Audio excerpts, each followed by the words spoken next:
Vamos a hacer ahora un ejercicio más real, más complejo que en los otros ejercicios que tenéis resueltos en el otro vídeo. Un ejercicio donde podemos ver que ya estamos hablando de 7 subprocesos de todo el sistema y con una relación, como veremos, luego explicaremos, no lineal, no uno a uno. Vemos que este diagrama de procesos, pues hay un flujo principal, proceso 1, 3, 5, 6 y 7, y dos flujos secundarios del proceso 2 al 3 y del proceso 4 al 5, que le alimentan de unos componentes para que el producto acabado obviamente sale por el proceso 7. Eh, ya esto podía ser un taller o una mediana empresa con un área de trabajo o obviamente en empresas mayores, pues obviamente los sistemas expresados en diagramas de bloques serían mucho más complejos. Pero lo dicho, ya aquí podemos hacer una serie de cálculos con más profundidad para seguir entendiendo cómo se calculan las capacidades y la capacidad delimitada o estrangulada, o que es identificar el cuello de botella. Lo primero de todo es entender, por ejemplo, aquí explico el proceso 1 a 3, y es tan sencillo en esta explicación como que cuando vemos, vuelvo al diagrama anterior, proceso 1, 3 unidades al 3, lo que significa es que para que el proceso 3 se lleve a cabo, necesita 3 unidades de la salida del proceso 1. También es verdad que necesita una unidad del proceso 2. Esto en procesos de fabricación de assemblies, es decir, de conjuntos mecánicos, por ejemplo, es muy normal. A veces explico el caso simple, pero visual, que es un coche, si no lleva rueda a cambio, está compuesto de 4 ruedas. Si tuviéramos un proceso de fabricación de coches que se alimenta de un proceso de fabricación de ruedas, veríamos la flechita con 4. Es decir, cada coche que sale es alimentado por un proceso que fabrican ruedas unitariamente y son 4 unidades. En productos de mesas, bueno, muchos procesos, perdón, productos mecánicos, pues cafeteras, que hay muchos componentes, desde tornillería, arandelas, tuercas, pues pasa lo mismo, ¿no? Pues a lo mejor desmontas una cafetera y lleva los mismos tornillos de métrica, la que sea, y lleva 50 tornillos, ¿no? Vale, pues sería este ejemplo. Vamos ahora a calcular la capacidad del sistema, entendiendo que lo primero que tenemos que hacer es, como hemos visto en ejercicios anteriores, es lo que yo llamo homogeneizar. También es verdad que podéis tener ejercicios, incluso profesores que expliquen que el diagrama ya esté homogeneizado. Por lo tanto, irían directamente a evaluar cuál es el de menor capacidad y ese será el cuello de botella. Aquí vamos a homogeneizar, que es simplemente traducir esta capacidad que nos da el enunciado de cada uno de los procesos, unidad menor, en transformarla, expresarla en unidad mayor, que es la salida o el producto acabado, el throughput. Venga, aquí vemos los cálculos. Por ejemplo, el proceso 7 hemos visto que como salen de ahí el producto acabado, obviamente si tiene una capacidad de 5.000 unidades día en minúscula, pues podría llegar a hacer por sí solo 5.000 unidades de producto acabado. El proceso 6, como la relación es 1, pues obviamente también son esos 6.000. El proceso 5, como la relación es 1, es decir, el proceso 6 necesita un del proceso 5 y el proceso 7 necesita un del proceso 6, también la capacidad de output es la misma, 4.200. Vamos al proceso 3. Fijaos, 2. Es decir, para que se lleve a cabo el proceso 5 necesitamos 2 unidades del proceso 3. Por lo tanto, la capacidad de 3.000 en unidad propia del proceso se transforma en 1.500, 3.000 dividido por 2, que es la capacidad que tiene el proceso 3 de hacer producto acabado. Y los anteriores, por ejemplo, el proceso 2, como la relación es 1, también se vuelve a dividir, como vemos en el lateral, por 2. Y el proceso 1 por 3 y por 2. Lo vemos en las fórmulas. Pero para ello, permitirme hacer un pequeño ejercicio muy simplón para entender por qué se homogeneiza de esta manera la capacidad propia del proceso dividido por la multiplicación de las relaciones hasta el output final. En el proceso 1 sería dividido por 3, por 2, por 1 y por 1. Y del proceso 2 sería pues 1 por 2, por 1 y por 1. Voy a hacerlo con un pequeño ejemplo y para eso me voy a ir, a programa Paint o cualquier programa, obviamente para diagramar este ejemplo que os quiero hacer. Venga, vamos ahora a diagramar. Imaginemos, voy a poner 4 procesos, nuevamente expresión diagramas de bloques. Aquí vemos una caja, otra por aquí y otra por aquí. Y voy a hacer las flechitas con cómo se alimentan estos procesos, unos a otros. Por aquí, perdona que salga un poco torcida, y la flecha del output acabar, pondré una flecha más grande, que es por donde sale el producto. Vale, y ahora vamos a poner que de esta primera caja, lo voy a poner en color, por ejemplo, rojo, de aquí se fabrica arandelas o circulitos de esto, voy a ponerlo, ¿vale?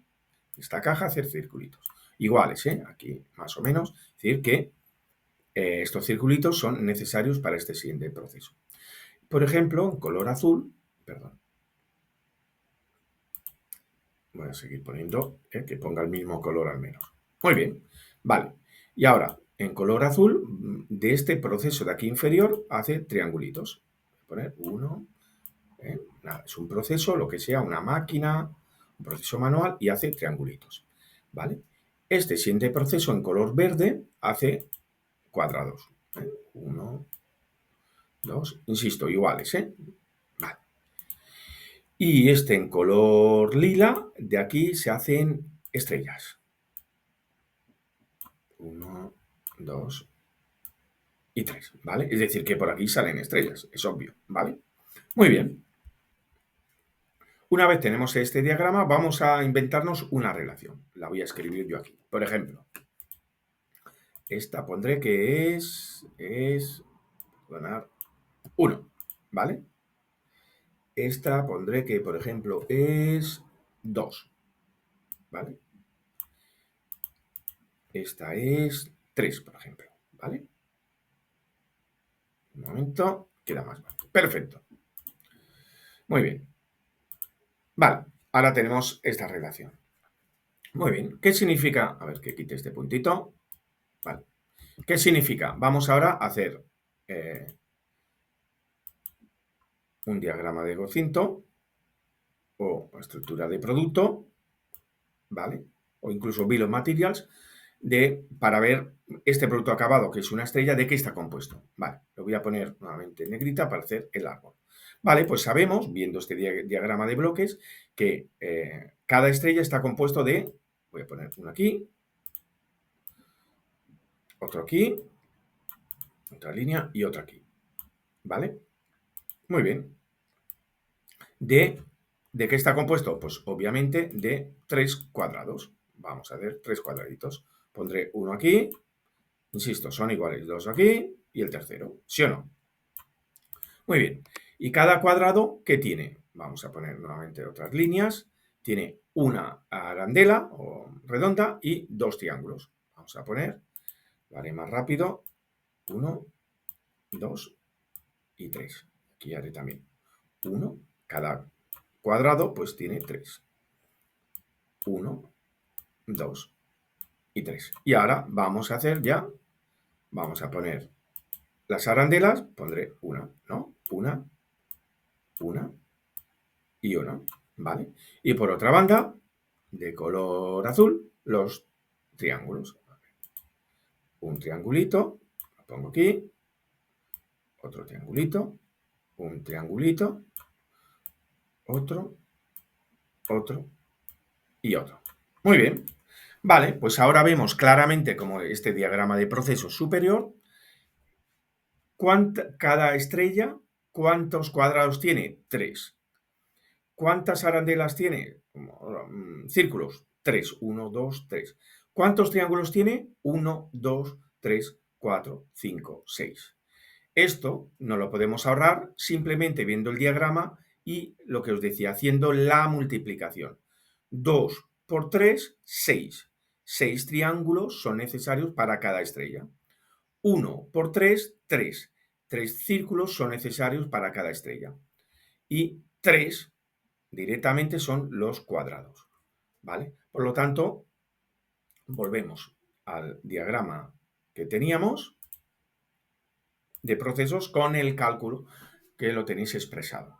De manera que ya tenéis una manera fácil de calcular cuando homogenizamos. Insisto, podéis tener ejercicios que ya os digan que las capacidades están expresadas en la salida. Si no es así, que para mí es lo normal, cada proceso, sobre todo en fabricación de conjuntos mecánicos, assemblies, es normal que la capacidad sea propia de cada proceso que fabrica lo que fabrica, ese componente que se va poco a poco, secuencialmente, ensamblando hasta el producto final. Por lo tanto, ya tenemos calculadas las capacidades en color rojo y ahora es tan sencillo como cuál es el cuello de botella, que era la pregunta, la primera pregunta. Obviamente, el que tiene menor capacidad es el proceso 2, que tiene una capacidad de 500 unidades en mayúscula de salida. En resumen, obviamente, de este sistema, como mucho, podrán salir cada día 500 unidades. Si salieran más, esas unidades le faltan componentes, le faltan piezas de los procesos que obviamente no pueden ir por encima de esa carencia, que obviamente en este caso sería, si salieran 600, 100 más, está claro que sería 100, serían piezas acabadas, unidades mayúsculas, que le faltan piezas del proceso 2. ¿Vale? Por lo tanto, como resumen, respuesta, el cuello de botella es el proceso 2 y son 500 unidades al día, lo que todo el sistema, la capacidad de todo el sistema es capaz de hacer. Vamos ahora a contestar a la segunda pregunta, apartado B. Calcular los ratios de eficiencia de cada proceso sin que se generen stocks intermedios. Hemos visto que la capacidad son los 500 y ahora lo que nos dice, si van a ir todos a ritmo de 500, cuál es la eficiencia de cada uno de los procesos. Vamos a por ello. Obviamente, si no queremos que se generen stocks intermedios, implica ir al ritmo de botella, por lo tanto, todos los procesos irán a este ritmo, no se generan en stocks y por lo tanto van a fabricar la cantidad de piezas para que la salida sean esas 500.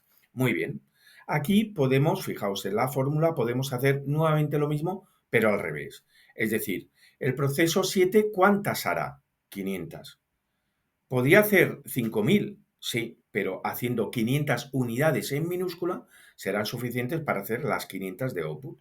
Proceso 6, 500. Podría hacer 6.000, pero con 500 puede. Y así. Vayamos al proceso 3. Puede hacer 3.000. La relación es 2 por 1 por 1. Por lo tanto, 500 por 2 por 1 son 1.000. Y el proceso 1 sería, obviamente, 500 por 1 por 1 por 2 por 3, ¿vale? Que serían 3.000. Proceso 2.000 y el proceso 4, 500. Esta es la cantidad exacta que si cada proceso fabrica al día esa cantidad, no se generarán stocks. Y obviamente la salida será el máximo, que son los 500, que hemos visto que en el apartado A, hagas lo que hagas, fabriques la cantidad que fabriques en cada uno de los subprocesos o estos procesos, nunca podrán salir más de 500 unidades en mayúscula al día. Muy bien, ahora vamos a calcular la eficiencia. Es tan sencillo. Sería eficiencia o utilización. Como aquí la capacidad no sabemos si es la teórica o proyectada o la efectiva, hablaremos de eficiencia o rendimiento. Muy bien, pues si el proceso 1 va a hacer 3.000 y podría hacer 4.000, el porcentaje, la división, son un 75%. O el ejemplo de la leyenda, el proceso 4 puede hacer 1.500, pero va a hacer 500, esa división es un 33,3%. Ahora ya tenemos exactamente el porcentaje de eficiencia que van a tener cada uno de los procesos trabajando al ritmo del cuello de botella. Vamos ahora a hacer un primer análisis, ¿vale? Por ejemplo, trabajando a este ritmo de cuello de botella. Si imaginaos que el proceso 2 generasen incidencias que impliquen una pérdida de eficiencia del 10% de su capacidad teórica. ¿Cuál sería la capacidad de todo el sistema? Y luego veremos si fuera el proceso 5 que tuviera un 30% de ineficiencias. Vale, vamos al primer ejemplo.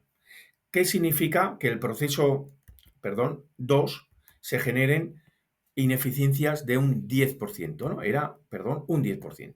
Significa que en vez de poder hacer 1000 unidades día, se haría un 90%, ¿sí? El 10% de ineficiencia, de pérdidas. Por lo tanto, el proceso 2, que es el cuello de botella, podría hacer 900 unidades. Si hacemos nuevamente los cálculos de homogeneizar, ¿qué pasa? Pues que automáticamente vemos que esta pérdida de eficiencia del proceso 2 que hacía 500, cuando hacemos otra vez el 1 por 2 por 1 por 1, son 450. Nos damos cuenta que la capacidad de todo el sistema baja de 500 a 450.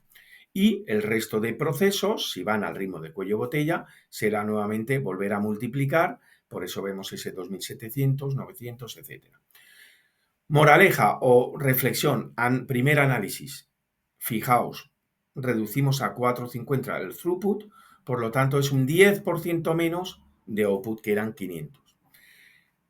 Moraleja o reflexión, la pérdida de eficiencia en el cuello de botella, en este caso un 10%, se traduce automáticamente en pérdida del 10% en la capacidad productiva. Un 10% de 500 es 450. De ahí la importancia del cuello de botella. Si tenemos en nuestra fábrica identificado el cuello de botella, es el que vamos a estar más atentos en su mantenimiento preventivo, en todo, en su buen uso, para que no pierda eficiencia si estamos fabricando al máximo de la capacidad. Vamos ahora a ver el otro ejemplo. Tenemos no un 10%, sino un 30% de pérdida de eficiencia en el proceso 5. El proceso 5 no es cuello de botella. ¿Qué nos pasa? Bueno, este proceso podría fabricar 4200. Como va a poder teóricamente capacidad fabricar un 30% menos, 4.200 por 70% es 2.940 unidades día. Si hacemos nuevamente los cálculos para ver cuál es el cuello de botella, vemos que sigue siendo el proceso 2. Es decir, el proceso 2 es el que sigue limitando que como mucho se pueden hacer las 500 unidades al día. Por lo tanto, una pérdida de un 30% en el proceso 5, la salida no afectará. Porque en el fondo, como la eficiencia del proceso 5 es un 11,9%, que lo hemos calculado en la solución, 11,9, 500 dividido por 4.200, es decir, prácticamente va un 90%, bueno, un 89,1% sobrado en cuanto a capacidad. Ese 89,1%, ¿sí? El 30% de eficiencia no nos afecta. Por lo tanto, obviamente, la salida es de 500 unidades día. Es más, no lo tengo calculado, pero obviamente ya intuís que si la pérdida de eficiencia del proceso 5 fuera por encima del 89,1%, es cuando automáticamente sería el proceso 5 y no el 2 el que se transformaría a cuello de botella. La capacidad de producción del proceso 5 sería directamente la capacidad de salida del sistema. Segundo análisis. Imaginemos que podemos fabricar a la máxima capacidad posible. No vamos al ritmo de cuello de botella. ¿Qué va a pasar? Sabemos que se van a generar stocks. Vamos a ver dónde se generarían y qué cantidad. ¿Vale? Muy bien. El proceso 1 puede fabricar al máximo, claro, es anterior. Bueno, no anterior, no tiene que haber, no tiene relación con el cuello de botella, que es el 2, y por lo tanto haría las 4.000 unidades. El cuello de botella seguirían haciendo las 1.000. El proceso 3 podría hacer las 3.000, no, porque como se alimenta con la relación 1 a 1, como mucho podría hacer 1.000, 1.000 que vienen del proceso 2. Y El proceso 5, como está limitado por el proceso 3, pues no podrá hacer más con la relación 2, 1, 500 y hasta proceso 7. El proceso 4 podría hacer más, sí, mirar el diagrama y claro, podía hacer las 1500, que es su capacidad teórica. Y obviamente el proceso 5 solo podría alimentarse de las 500 por la relación 1-1. Por lo tanto, sí que podría hacer las 1500 y, como veis en el icono, se genera un segundo stop. Es decir, dado este diagrama, se van a generar dos stocks en curso entre el proceso 1 y 3 y entre el proceso 4 y 5. Podemos decir que el stock estará en función de físicamente dónde vaya a estar este stock, o en la salida del proceso 1 y 4, o en la entrada, en la cabecera del proceso 3 y proceso 5. ¿Qué cantidad sería? Como estamos expresando la capacidad en días, sería la diferencia. ¿Qué tenemos? El proceso 1 al día se generarán 4.000 menos 1.000 por 3. Recordemos que se alimenta con una relación 3, de 3, es decir, que el proceso 3 para hacer una unidad necesita 3 del proceso 1.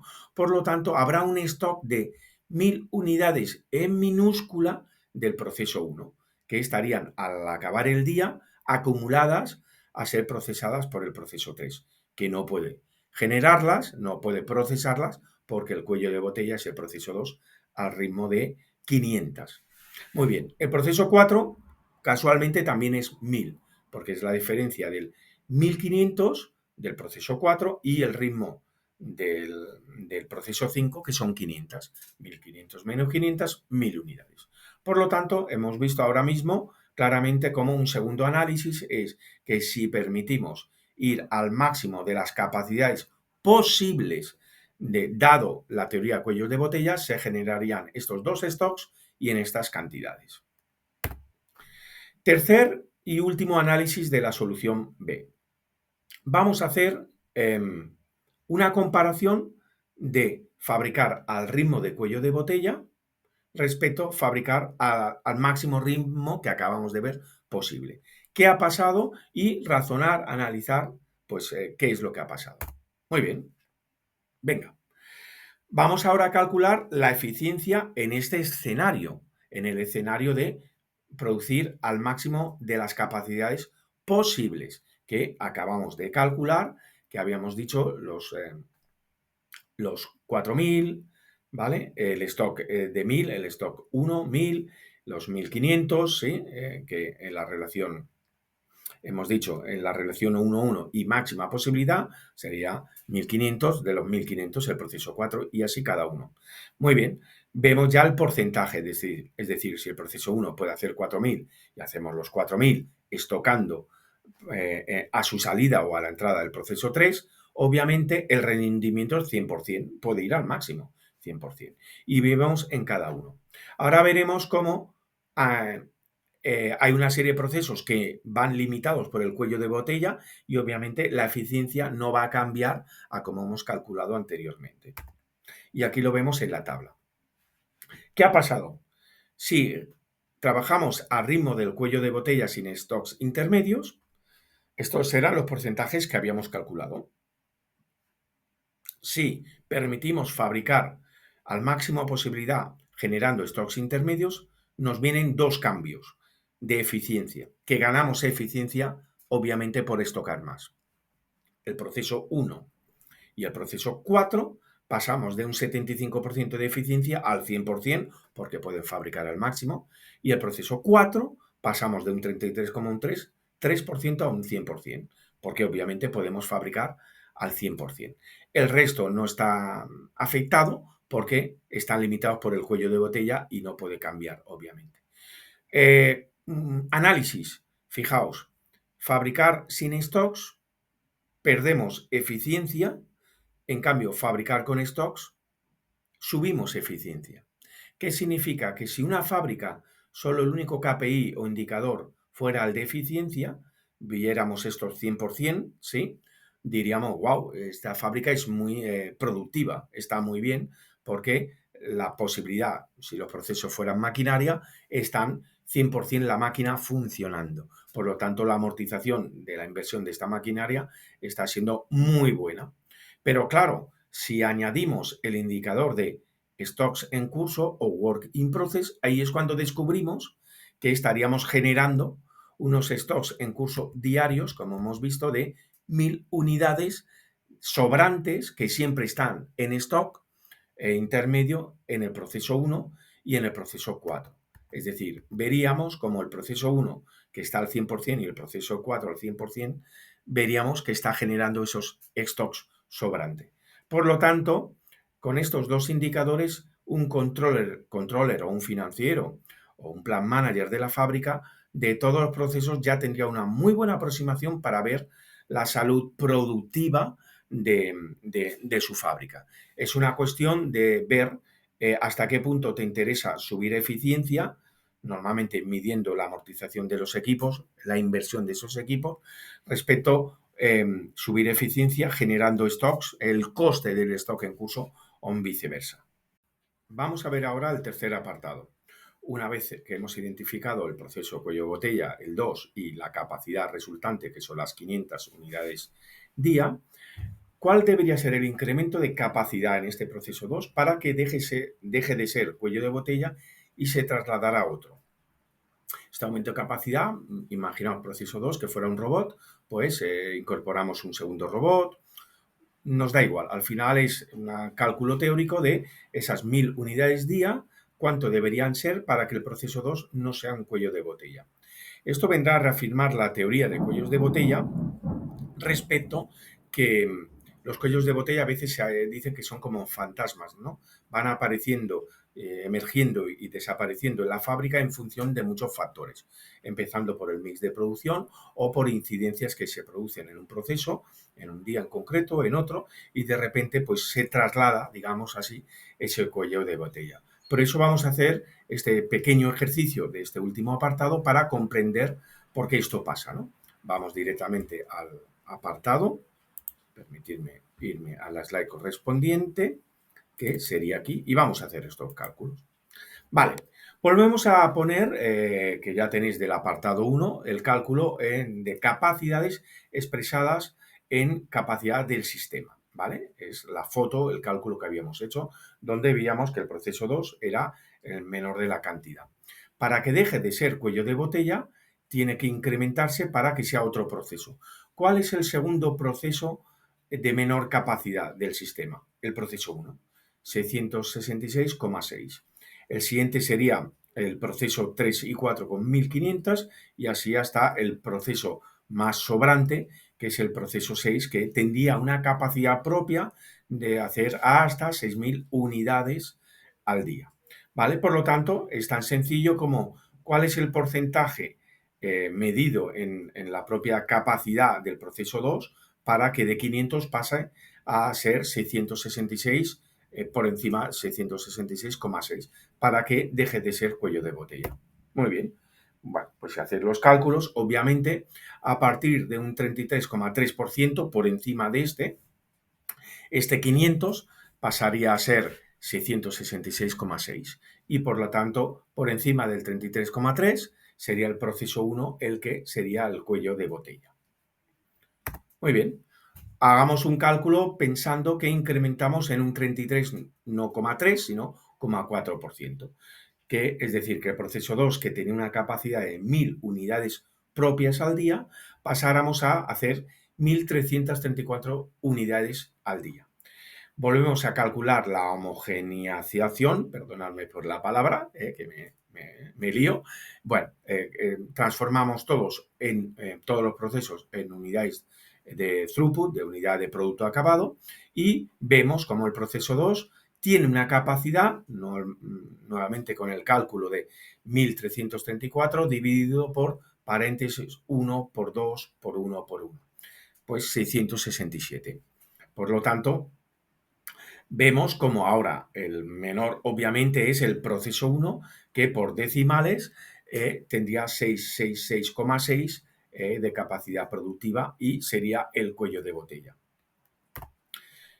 Y ya por último, obviamente, como sería la capacidad limitante, se podría salir en todo el sistema a 666,6 y si todo funciona a ritmo del cuello de botella, obviamente el proceso 1 iría al máximo, que el cuello de botella siempre va al 100%, serían 4000 y el resto de procesos son los ratios que hemos calculado, la capacidad productiva y el proceso 1 pues obviamente tendría un exceso de capacidad, es decir, podría hacer las 1334, pero para ir a ritmo de cuello de botella haríamos 1333,3 unidades al día, ¿vale? Por lo tanto, sería una manera de, bueno, reforzar el concepto de que el cuello de botella tenemos que pensar que es como fantasmas que se va trasladando y que en una fábrica a base de mejora continua pues podemos ir incrementando capacidades de cada uno de los procesos y cómo alterará el cuello de botella.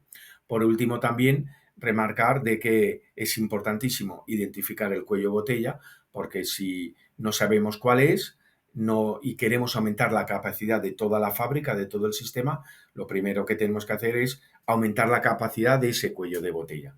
Se traslade o no, sabremos que el output resultante subirá, ¿vale? Porque si nos centramos en aumentar capacidades de procesos que no son cuellos de botella, el output no va a modificarse, no va a alterarse.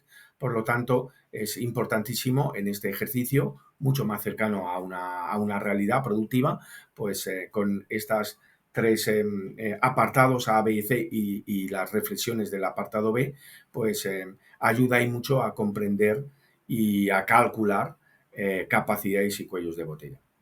Por último, comentaros que tenéis modelos de simulación en el acuerdo entre lógica y UM, que podéis descargarlos de la web de la Escuela Universitaria del Mediterráneo, donde podéis hacer con un ejercicio más sencillo, pero todo tipo de configuraciones, de experimentos, de cambiar capacidades, etcétera, y ver cómo evolucionarán los stocks. Todos los cálculos que hemos hecho en este ejercicio, pues lo podíais ver porque el simulador hará los cálculos por vosotros, pero os dará muchísimo más detalle de evolución de estos en curso, como cada minuto, cada segundo que va pasando, cómo se van acumulando las piezas, etcétera.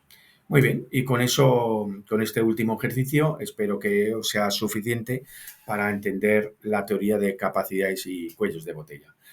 Invitaros, como siempre, a seguir, suscribiros a mi canal para ver pues este tipo de ejercicios y otros en la disciplina de dirección de operaciones.